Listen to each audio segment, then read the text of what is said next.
Hi, I'm Rick Simons, and this is my wife Judy. Hello. And our friend Helen. And we're here to make gefilte fish. And this has been a 20-year tradition in our family that has been getting passed on from generation to generation. Now, we don't use whitefish and pike in our recipe. We use a combination of local fish, and today we have halibut, some snapper, some sea bass, and some fresh salmon. And all of the other accoutrements, the onions, the carrots, parsley, the matzo meal, seasoning. And rather than boil our fish, we began many years ago frying it, and that's what we will show you how to do today.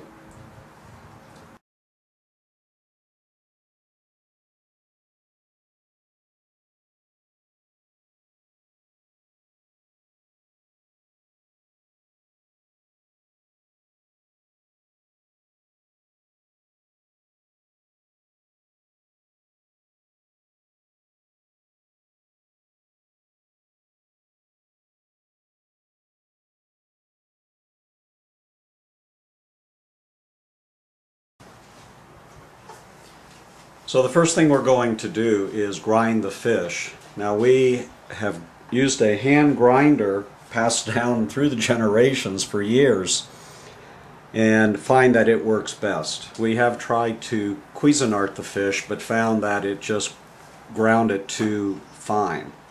So we've gone back to hand grinding, and so we're going to simply take a few minutes to grind all the fish. You can grind.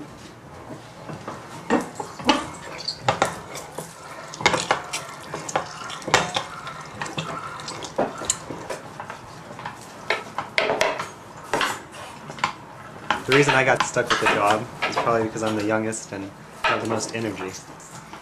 Because as you can see, there's quite a bit of fish and a lot of grinding to do.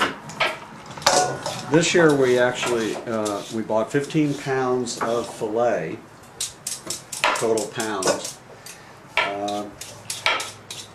and we figure this will yield about 220, 250 pieces.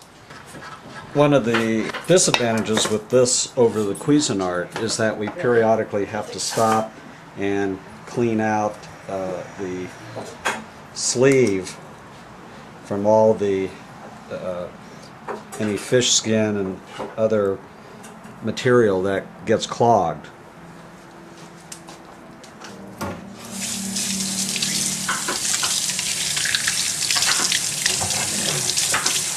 But I believe it adds to just gives us a better finished product of fish.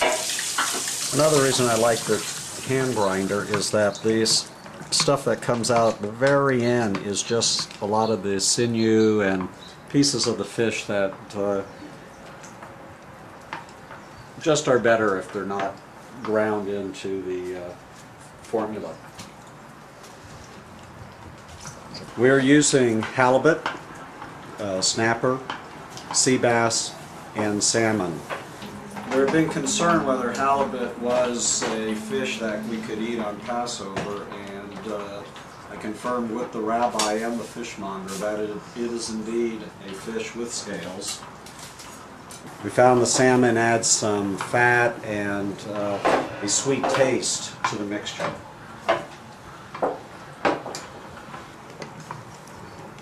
Hello.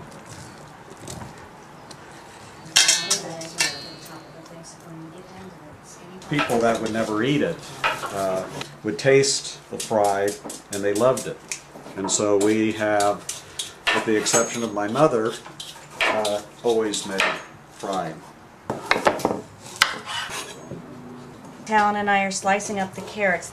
These will be the ones that we will cook and then cool them down, and they will be on the top of each of the patties for the beautiful decorations that we end up with for our presentation. We use thick slices and long so that they'll go over the patty. When we get to the thinner part, we'll save that for the part that we will put in the actual mixture for the gefilte fish. Cassandra is counting the pieces of carrots to make sure we have enough we're ready to put those in cooled on top of the fish.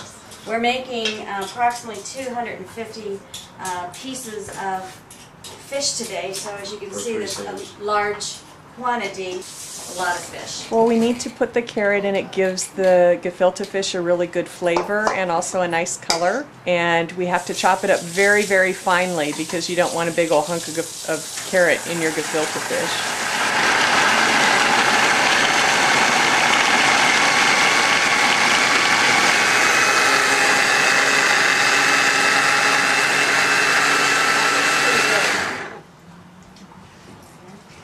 Nice. Yeah, here, show. We like to have it very This fine year- so that it blends in with the fish. We also grate up the onions to put in our mixture, and again they grate very, very finely. And we put approximately the same amount of onions as we do the carrots, about 2 pounds.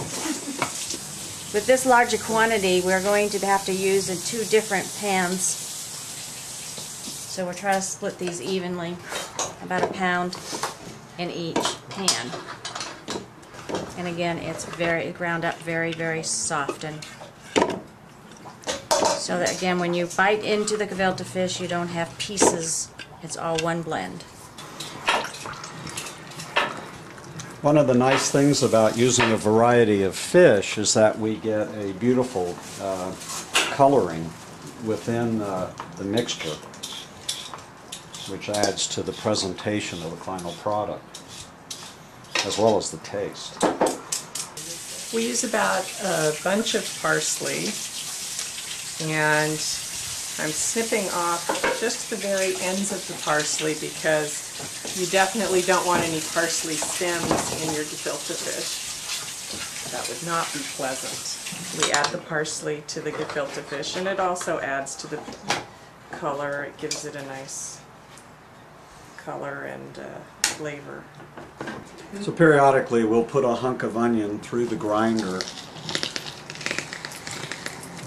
clean it out. Well, we're getting to our last piece of 15 pounds of fillets that we used this year, and after I put this last piece in, I'll run another piece of onion through the grinder so that we get as much out as we can.